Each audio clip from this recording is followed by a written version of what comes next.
Olá, eu sou a Aline Fernandes, enfermeira obstetra da Home Baby Assessoria. Eu sou consultora do aleitamento materno, consultora do sono infantil e instrutora de Chantala. E eu estou aqui agora para falar para vocês referente à amamentação. Aline, para você, qual é o segredo da amamentação? Gente, cuidado com as mamas.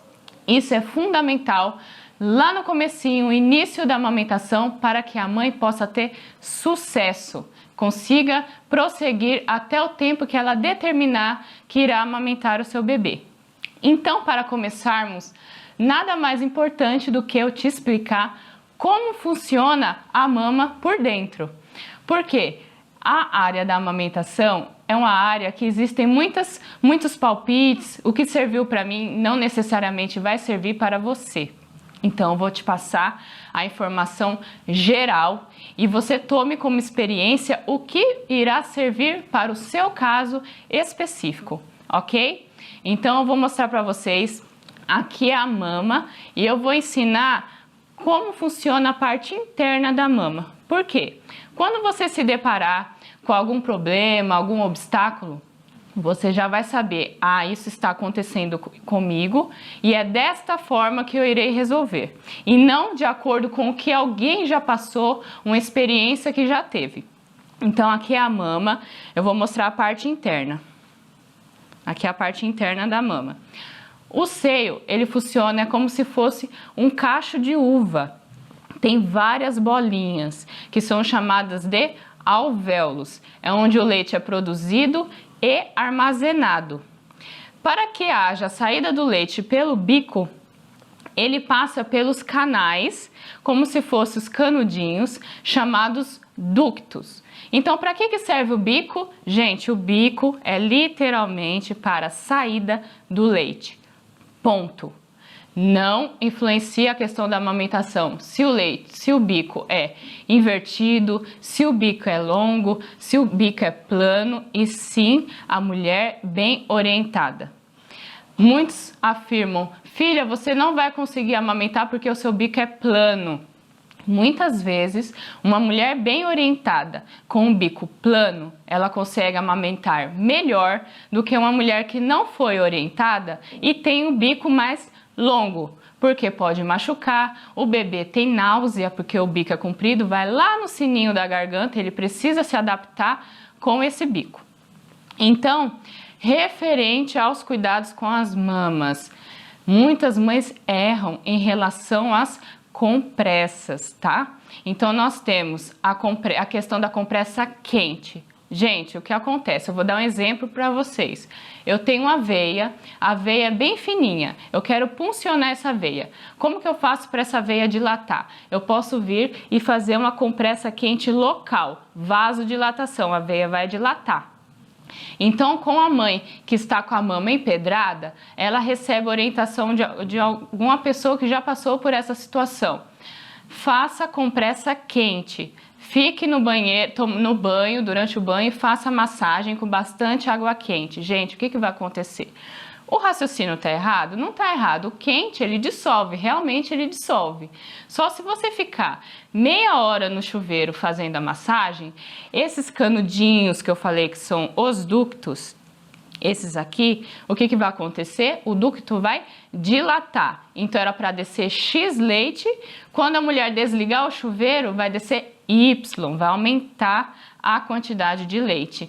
E o bebê é muito novinho, não sabe mamar ainda.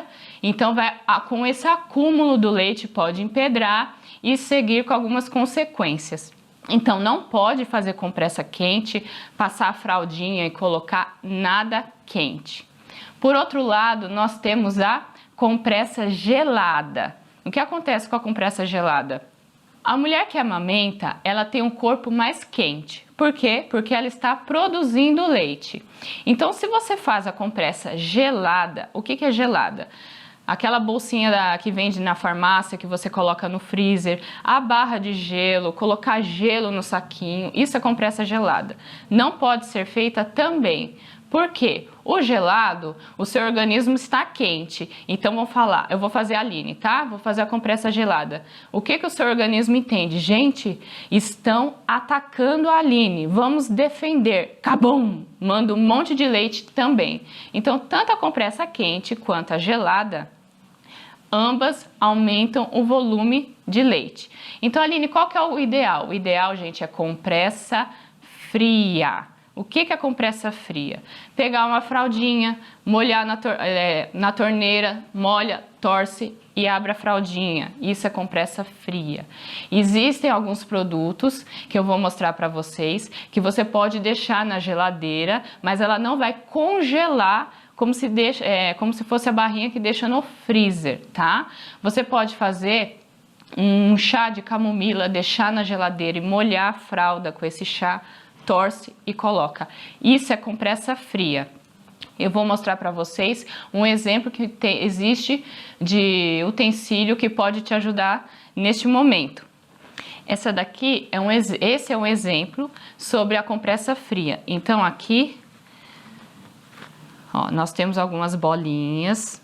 Você vai deixar no período de 2 horas na geladeira e mesmo não estando congelada, você vai envolver aqui no paninho.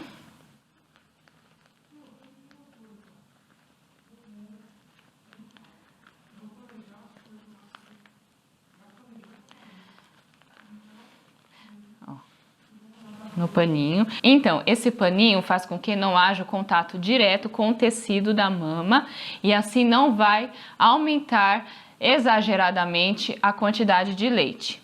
Então, dica número 1, em relação às compressas. Massagem das mamas. Dica número 2. Muito importante, gente. Palpar a mama sempre antes de amamentar o bebê. Como eu falei na dica número 1, nós temos os ductos, que é onde é realizada a passagem do leite, o transporte dos alvéolos para o bico.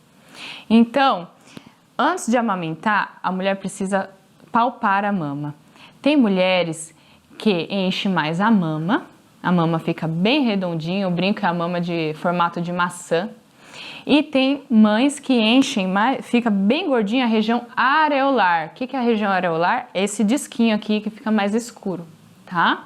Então, se eu for oferecer para o bebê uma região areolar, a areola rígida, igual uma parede, o bebê ele vai tentar fazer a pega correta, a pinça, e vai escorregar sempre para a região do bico. Isso ocasiona fissura mamilar, que é os rachados, machucados, tá bom? Então, primeiramente, como é realizada a massagem? Sempre da areola para a região axilar, tá? Por onde que sai o leite? Pelo bico. Então, se eu começar a fazer a massagem, digamos que a minha mama está toda empedrada. Se eu começar a fazer a massagem pela região axilar, o leite vai sair? Não. Por quê? Porque essa parte da frente está congestionada. Então, eu preciso começar da região areolar. Então, eu vou fazer pressão, como se fosse uma drenagem. Eu vou pressionar aqui um certo tempo e vou mudando a posição. Qual que é o objetivo dessa drenagem? Deixar a área da areola bem flexível, bem molinha, para que o bebê não fique com a boca no bico. Terminando a região areolar, eu vou palpar a mama. Palpar, não é pianinho, tic, tic, tic, tic, tic. Vou palpar a mama. Qual o objetivo aqui? Procurar alguma região enrijecida. Eu sempre falo com as mães, faz assim com a língua, ó. Pressiona a bochecha assim, ó. Esse durinho é o que você vai sentir aqui na mama. Então, você tá palpando. Opa, achei aqui. Como que eu vou fazer a massagem? Sempre força contra força. Então, se eu achei na parte superior, eu vou colocar a mão embaixo e vou 2 dedos, ó, só na região onde está enrijecido. Então, aqui, ó. Ah, eu achei na região axilar. Então, eu vou colocar a mão aqui e vou fazer assim. Achei na região inferior. Colocar a mão aqui, eu vou fazer assim. E a parte interna também assim. Então, é sempre força contra força. O que acontece, gente? Muitas mães internam pós-parto. na maternidade com a mama enrijecida. Essa massagem dói? Dói, tá? Só que é uma bolinha que foi identificada. O que acontece? Muitas mulheres, eu vou palpar, tá doendo, não vou palpar. Uma bolinha fica do lado de outra bolinha, empedrou o quadrante, empedrou a metade e quando vai perceber, empedrou a mama inteira. Então nós começamos com 2 dedinhos. Quando a mama está toda empedrada, nós temos que usar essa região aqui, ó, e fazer massagem. E posso afirmar para vocês, é muito mais dolorido, ok? Então, cuidados com as mamas, muito importante. Aline, até quando eu vou precisar ter esses cuidados com as mamas? Enquanto você decidir amamentar. Não é só a mãe do primeiro mês. Muitas acham que é primordial o primeiro mês. Vou fazer massagem. O que acontece? A mulher vai criando confiança na amamentação, não sente tanta dor, o bebê já faz a pega correta e não se atenta a esses cuidados. Uma mama pode empedrar com 3 meses? Pode. Posso ter um bico machucado com 9 meses? Pode. Então, cuidados com as mamas é um assunto que você vai levar por todo o período que você decidir amamentar. Não existe nenhum remédio, nenhum comprimido. Vou te dar esse comprimidinho que vai dissolver o leite. É na mão mesmo, é na questão da massagem, ok? Dica número 2, massagem nas mamas. Dica número 3, a pega correta. Vou te orientar o que é preciso, o que não pode, começar com o que não pode para que haja a pega correta. O que deve ser observado.